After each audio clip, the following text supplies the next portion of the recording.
Hello friends, मैं आप लोगों को इस वीडियो में 2 नंबर वाले जो प्रश्न छूट गए थे ना, इम्पोर्टेंट प्रश्न, उनको मैं बता रहा हूँ। और अभी मैं जो बता रहा हूँ, ये 2 नंबर से आपको 9वां अध्याय से देखने को मिलेगा। और 9वां अध्याय से तो जो 2 नंबर के प्रश्न आएँगे, वो बहुत सरल-सरल आएगा। तो मैं आपको बताता हूँ बनाना क्या है। देखो, एकदम सिंपल ट्रिक है इसका। मैं ऐसे ही आपको उत्तर बता दूँ। देखो, कुछ प्रश्न मैं ऐसे दिखाता हूँ। देखो, इसका उत्तर कितना आएगा मैं बिना हल किए, ये दोनों कट जाएगा। कैसे कटेगा मैं आपको बाद में सिखाऊँगा। ये दोनों कट गया, 2 बचा, इसका मान कितना होता है? 1 होता है। 2 1 3, उत्तर 3 आएगा। देखो, मैं आपको दिखाता हूँ, बहुत आसान होता है ऐसे प्रश्नों को। 3 आ गया, देख लो, 3 आया। अब यहाँ पे देखो, ये 2 है, ये कट जाएगा ये दोनों, और इसका 1, ये भी 3 आ जाएगा इसका उत्तर। ठीक है, देखो इतना शॉर्टकट उत्तर है इसका। ये कट जाएगा 2, और इसका मान 1 होता है ना cos 0 में, तो 2 और 1 कितना हो गया? 3 हो जाएगा। ये भी 3 आ गया उत्तर, देख लो, इसका भी 3 आ गया। ठीक है, इसके बाद देखो, ये कितना है? 35 और 55 है। इसका उत्तर 1 आएगा। कैसे 1 आएगा? क्योंकि चलो मैं बाद में बताऊंगा, अभी सिर्फ इसका उत्तर 1 आ रहा है। कैसे आता है बताता हूँ ना। और यहाँ पे इसका भी उत्तर 1 आएगा। प्रश्न देख के मैं उत्तर बता रहा हूँ, कोई सॉल्यूशन नहीं। इसका एक सिंपल ट्रिक है, वो ट्रिक जब मैं बताऊंगा ना तो बहुत आसान हो जाएगा। ठीक है, सब में ऐसे ही करना है, उसके बाद उस ट्रिक को यूज करना है। इसका उत्तर आएगा 1/2 आ जाएगा। यहाँ पे 2 है ना, तो ये क्या हो जाएगा? ये दोनों कट के 1/2 आ जाएगा। और यहाँ पे इसका उत्तर कितना हो जाएगा? इसका उत्तर 0 हो जाएगा। कैसे होगा मैं सबको बताऊंगा। ठीक है, इसका उत्तर सिर्फ 2 हो जाएगा। जो 2 है ना वही, बस ये दोनों कट जाएगा, तो 1 गुणित 2 2 ही होगा। ठीक, समझ में आ रहा है? ठीक है, और कुछ प्रश्न देखो, यहाँ पे इसका उत्तर जो है 1 हो जाएगा। चलो अब मैं आपको थोड़ा सा समझा देता हूँ। इससे रिलेटेड जो प्रश्न आएगा उसे बनाना कैसे मैं आपको बता देता हूँ। ठीक है, देखो, ये जो प्रश्न है इसको ध्यान से देखो। यहाँ पे क्या है? 2 सेक 23 और कोसेक कितना दिया है? 67 दिया। और यहाँ पे 45, इसको कुछ नहीं करेंगे, क्योंकि हमें पता है कि त्रिकोणमिति सारणी में 45 अंश का मान होता है। ठीक है, लेकिन 23 और 37 अंश का कोई मान नहीं होता है। तो ये कैसे बनेगा, चलो मैं आपको सिखाता हूँ। अब देखो, यहाँ पे क्या करना है, यहीं पे बता रहा हूँ, समझना ना। यहाँ पे क्या दिया? सेक 23 दिया है, और यहाँ पे कोसेक 67 दिया हुआ है। मैं क्या कर सकता हूँ? या तो मैं सेक को कोसेक में चेंज करूंगा, या कोसेक को सेक में चेंज करूंगा। दोनों में से किसी एक को मुझे चेंज करना है, तभी ये कटेगा। तो देखो, इन्होंने क्या किया है? सेक को ना चेंज किया है। तो जब मैं सेक को चेंज करूंगा किसमें? कोसेक में, तो सेक को, सेक है ना ये, और ये 23 है, तो सेक 23। ठीक है, जब कोसेक में चेंज करूंगा तो 90 में घटाऊंगा 23 को, तो सेक 90 माइनस 23 घटाएंगे तो कितना आएगा? 90 में जब 23 घटाओगे तो कितना आएगा?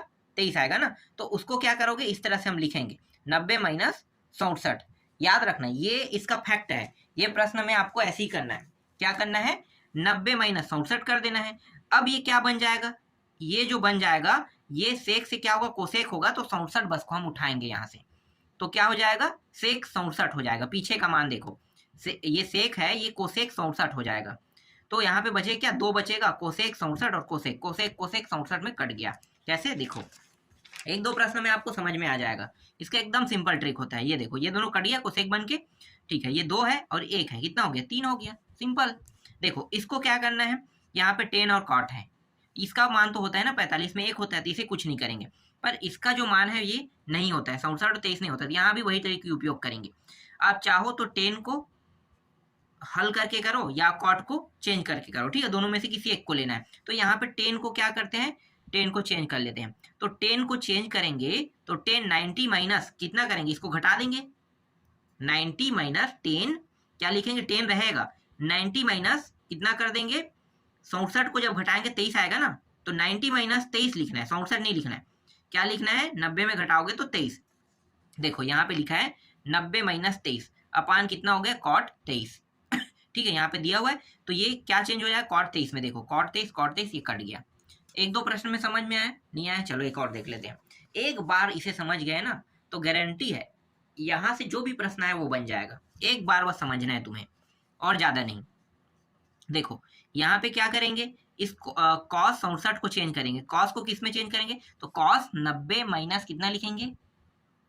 67 लिखेंगे कि 23 लिखेंगे? 23 ना, आ गया दिमाग में अब। 90 माइनस 23 लिखेंगे। ठीक है, तो 90 माइनस 23, देखो कॉस 90 माइनस 23, ये किस में चेंज हो जाएगा? नीचे में क्या है? साइन है, तो साइन में चेंज हो जाएगा, साइन 23। साइन और साइन ये दोनों कट गया, 2 और 1 कितना हो गया? 3 आ गया। सिंपल था। ठीक है, इसका उत्तर देखो कितना होगा? 1 होगा। कैसे? साइन स्क्वायर 35 को या तो मैं कॉस में चेंज करूं या साइन स्क्वायर 55 को मैं कॉस में चेंज करूँ, दोनों में से किसी एक को मुझे चेंज करना है। तो मैं क्या कर रहा हूँ, मैं साइन स्क्वायर 55 को कर रहा हूँ, तो कैसे लिखूंगा, साइन स्क्वायर 90 माइनस 55 घटाएंगे तो कितना बचेगा, 90 में 55 घटाएंगे 35, तो 90 माइनस 35, देखो साइन स्क्वायर 90 माइनस 35। अब ये पूरा मान क्या बन जाएगा, साइन और ये लास्ट वाला संख्या क्या है, ये साइन है, ठीक है, स्क्वायर 90 माइनस 35, तो ये साइन क्या हो जाएगा, चेंज होगी इसमें कॉस में, और ये 35 को क्या करें, ले लेंगे। तो देखो ये दोनों 35 35 सेम सेम हो गया, साइन स्क्वायर थीटा और कॉस स्क्वायर थीटा का मान कितना होता है, 1 होता है। तो ये दोनों के जगह में अगर मैं थीटा रख दूंगा तो 1 ही आएगा, तो 35 का मान भी क्या हो जाएगा, 35 35 सेम है, 1 हो जाएगा। ये ट्रिक है, सिंपल ट्रिक।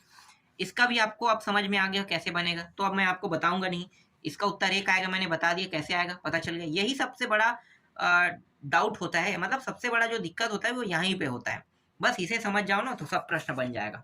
यहाँ पे देखो ये भी बना के देख सकते हो, सीख गए हो तो कोई दिक्कत नहीं। इसको भी चेंज करना है, चेंज करोगे तो घट जाएगा, मैंने बता दिया है कैसे घटाना है, 1-2 बार देख लेना कैसे आया है, ठीक है। चलो आगे देखते हैं, ये प्रश्न भी देखो, ये भी सिंपल है, बन जाएगा, ठीक। यहाँ पे देखो ये थोड़ा सा आपको कठिन लगेगा, लेकिन ये भी प्रश्न सरल है, बन जाएगा। कैसे, देखो यहाँ पे कितना है, 15 है, 15 और 75 यहाँ पे देखो, तो 15 वाले 75 के साथ, क्योंकि ऐसा आपको नहीं लेना है, कोई भी ऐसे संख्या नहीं लेना है जो संख्या का कोई वैल्यू ना बने। तो देखो ये सभी संख्या किसमें, गुणा में है, तो मैं क्या करूंगा, 15 और 75, अगर मैं 15 को चेंज करूंगा तो ये 75 में चेंज होगा, कॉट 75 में चेंज होगा। अब दिमाग में कुछ बैठ रहा होगा, कितने में चेंज होगा, कॉट 75 में। अगर मैं 10 को चेंज करूंगा 75 को, तो ये किस में चेंज होगा, कॉट 15 में चेंज होगा, ठीक है। तो हमें सिर्फ एक को चेंज करना है, सबको नहीं, ठीक है। तो ये किस में चेंज हो गया, इसको चेंज करेंगे 75 में, इसको चेंज करेंगे तो कॉट 15 में चेंज होगा, समझ में आ गया। दोनों में से एक को चेंज करना है, तो ये और ये सेम है, ये दोनों एक साथ हल होगा। और इसके बाद देखो 54 और 36, ये दोनों को जोड़ेंगे कितना होगा, 90 होगा ना, तो 90 होगा, मतलब ये दोनों को, इन दोनों में से किसी एक को चेंज करेंगे तो क्या हो जाएगा, ये और ये कट जाएगा, ये और ये कट जाएगा, बचे क्या, 1045, 1045 का मान कितना होता है, 1, उत्तर आ जाएगा आपका 1। सिंपल तरीके से देख मैं बता दिया आपको, तो एकदम मतलब आसान आसान प्रश्न आएंगे एग्जाम में, इतना टफ नहीं आएगा। 2 नंबर का प्रश्न बहुत आसान होता है। देखो ये देखो चेंज होके क्या हो गया, कट गया ना, ऐसे तो लिखना है। देखो यहाँ भी वही मान आ जाएगा, यहाँ पे साइन है, कॉस है, ये दोनों कट जाएगा, तो इसका मान कितना आ जाएगा, sine sine cos cos square, ये साइन स्क्वायर हो जाएगा, ये कॉस स्क्वायर हो जाएगा, 1 आएगा, सिंपल आ गया। देख लो कैसे आएगा, देख लेना, ठीक है। ये प्रश्न भी आप बना सकते हो, 11वां प्रश्न, सब प्रश्न अब बन जाएगा। मुझे नहीं लगता है कि ऐसे प्रश्न अब आप लोगों के लिए टफ होगा, ठीक है, आसान आसान प्रश्न है। ये भी प्रश्न एक्स की जगह पे क्या रखना है, ये रखना है आपको, यहाँ पे क्या दिया है, कॉट स्क्वायर, और ये दिया हुआ है, बस हल करोगे आ जाएगा। ऐसे प्रश्न एग्जाम में नहीं आते हैं। चलो ये 13वां देख लो, ठीक है, जो बताया वही प्रश्नों को देखना है ज़्यादातर। ये प्रश्न क्या है, y और 1 सेकेंड, y x और ये y, इसका मान क्या करना है, इस समीकरण में रखना है। ये 2 नंबर के लायक नहीं है, ये बड़ा प्रश्न है, ये 2 नंबर में आएगा भी नहीं, ठीक है। मैं ऐसे ही दिखा देता हूँ आपको, इसको आपको प्रैक्टिस नहीं करना है। देखो सेम टू सेम वैसे ही वैसे प्रश्न आ रहा है, बन जाएगा 1/2 आएगा उत्तर, ठीक है। क्या बताएं यार ऐसे प्रश्नों को, मैं सीधा प्रश्न दिखा रहा हूँ यहाँ पे। इसका मान क्या आएगा, ऊपर में क्या 3 है, 3 बस उत्तर आएगा इसका।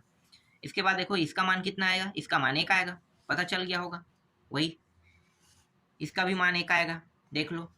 तो इतने सरल सरल प्रश्न है, इसका मान कितना आएगा, इसका मान भी 1 आएगा, सेम सेम सॉल्यूशन है। इसका मान कितना आएगा, 4 यहाँ पे लगा हुआ है तो ये 4 आ जाएगा।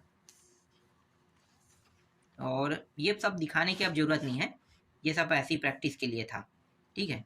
कोई भी प्रश्न आए अब बन जाएगा इससे रिलेटेड जितने भी प्रश्न हैं मुझे लगता है अब आप लोग बना लोगे, जिसको दिखाने की जरूरत नहीं है, ठीक है।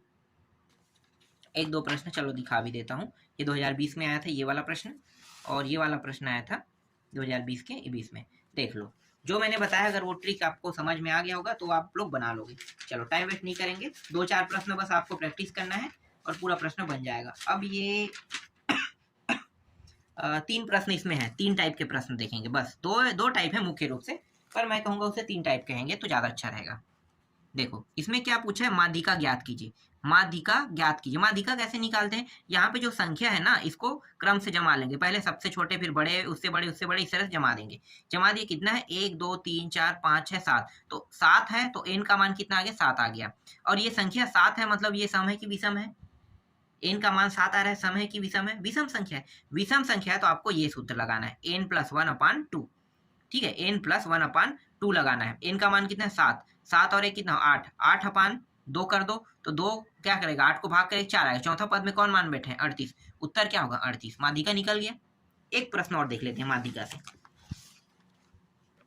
देखो यहाँ पे एक प्रश्न और दिया हुआ है, चलो इसको देख लेते हैं, सबको देखने की जरूरत नहीं है, इसको देख ले। 1 2 3 4 5 6 7, 7 संख्या है, इनका मान कितना है 7 है। इसे क्रम से सबसे पहले जमाना है, आपको क्या करना है क्रम से जमाना है, बढ़ते क्रम पे। देखो बढ़ते क्रम में सबसे छोटा बड़ा, उससे बड़ा, उससे बड़ा, इस तरह से जमाओगे तभी ये बन पाएगा। इनका मान 7 और ये कितना आएगा 4, चौथा पद आएगा, चौथा पद में कौन बैठा 21, तो देख लो उत्तर 21 आ गया। आसान था, ठीक है। एक है समांतर माध्य जिसे हम औसत भी कहते हैं। औसत के नाम से आए या है समांतर माध्य के नाम से आए, दोनों एक ही है, अलग नहीं समझना है ना। क्या करना है 1 2 3 4 5 6 7 8 ये सारे संख्याओं को जोड़ देना है। समांतर माध्य का सूत्र होता है एक्स के ऊपर बार बराबर सिग्मा एक्स अपान एन। तो इन सभी को जोड़ना है ना, क्या कहलाता है, ये सभी जो है एक्स है समझो, और एक साथ जोड़ेंगे तो सिग्मा एक्स कहते हैं। और संख्या कितने हैं, जितने संख्या है उतने को लेंगे। 1 2 3 4 5 6 7 8, 8 संख्या 8 से भाग कर देंगे, ठीक है। तो ये सभी संख्याओं को जोड़ो, इस तरह से जोड़ेंगे और n का मान कितना है 8, 8 से भाग करोगे तो 8.5 आ जाएगा। इस तरह से समांतर माध्य निकालते हैं, या उसे हम औसत भी कहते हैं। तो समांतर माध्य से कोई भी प्रश्न आया बन जाएगा, ठीक है। औसत तो यही है, अलग नहीं है। कई बार औसत के नाम से आ जाता है, मैं आपको दिखाता हूँ औसत वाला कैसे बनाना है। ये प्रश्न देख लो, और ये इसमें देखो यहाँ पे औसत पूछा है, ठीक है। इस प्रश्न में देखो औसत पूछा है, क्या करना है इसको, ये जो प्रश्न है देखो क्या प्रथम 10 सम प्राकृतिक संख्याएं कौन सी है, इनकी औसत ज्ञात कीजिए। देखो सम और विषम आप लोग जानते हो ना, 10 सम, तो सम 10 संख्या मतलब 10 तक की नहीं पूछा है, 10 सम का है। तो मतलब 10 सम संख्या मतलब 2 4 6 8 10 12 14 16 18 20, गिन लो 1 2 3 4 5 6 7 8 9 10, 10 है, ठीक है। इन सभी को जोड़ दो, जोड़ने के बाद 10 है, इनका मान 10 आएगा, 10 से भाग कर दो तो कितना आ जाएगा 11 आ जाएगा, ठीक है। ठीक, और देख लेते हैं, ये देखो ये वाला प्रश्न, इसमें क्या क्या है, प्राकृतिक संख्या क्या है। अच्छा कंफ्यूज करने के लिए ऐसे प्रश्नों को दिया जाता है। प्राकृतिक संख्या 9 तक के, 9 संख्या कह रहा है तो मतलब 9 संख्या 1 से लेकर 9 तक की संख्या को क्या करना है, जोड़ देना है। और 9 है तो n का मान 9 आएगा, क्योंकि 9 तक के 9 बोला है, 9 संख्या तो 9 कर दोगे, 9 से भाग दो 45/9 बराबर 5 आ जाएगा। अब यहाँ पे देखो सम संख्या जब कहेगा 9 तक के सम, तो 9 तक के 18 तक के जाएगा, सबको जोड़ दो 9 से भाग कर दो। फिर विषम कहेगा तो 1 3 5 7 9 ये सब विषम संख्या 17 तक के जाएगा, सभी को जोड़ोगे तो 81 आएगा, 81 आने के बाद 9 से भाग कर दो, कितना आ जाएगा 9 आ जाएगा। आसान है। देखो एक प्रश्न और देख लेते हैं। ऐसा प्रश्न अभी तक तो दिया नहीं है, लेकिन मान लो मैं अगर यहाँ पे 26 से इस तरह से ऐड कर देता हूँ, ठीक है, इस प्रश्न में, तो ये संख्या कितना हो जाएगा 1 2 3 4 5 6 7 8, मतलब n का मान 8 हो जाएगा। n का मान जो है वो विषम था, तब हम ये सूत्र उपयोग करेंगे। अगर n का मान 8 हो जाएगा, सम हो जाएगा, देखो यहाँ पे मैं आपको हल करके बताता हूँ, n बराबर 8 ले लेंगे, ठीक है। तो अब तब क्या होगा, इसका जो सूत्र है वो चेंज हो जाएगा, सूत्र थोड़ा सा बड़ा बन जाएगा। कैसे, देखो n/2 पद हो जाएगा प्लस n/2 + 1 पद हो जाएगा, वह पद इस तरह से, ठीक है। और नीचे में क्या हो जाएगा 2 आ जाएगा, ये इस तरह से बन जाएगा। सम होने पर हो सकता है इसके जगह पे 10 कर दें, ठीक है, इनका मान 10 कर दें, इसके जगह हम 4 कर दें, 6 कर दें, ये सब सम संख्या, तो आपको यही सूत्र लगाना है। समझ में आ रहा है, यही सूत्र लगाना है। तो चलो रखते हैं, n का मान 8, अभी 8 रख रहे हैं तो 8/2 पद, और प्लस n मतलब यहाँ भी 8 आएगा, 8/2 + 1 पद, ठीक है।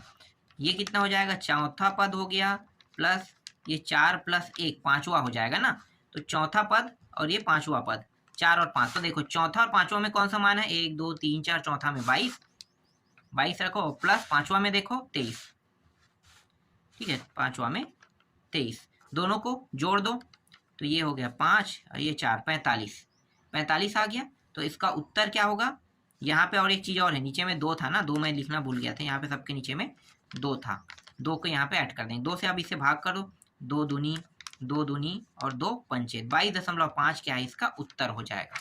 तो इस तरह से बनाना है अगर ये आता है तो। ठीक है, तो यहाँ पे मैंने पूरा 2 नंबर वाला प्रश्न जितना भी था वो पूरा कंप्लीट कर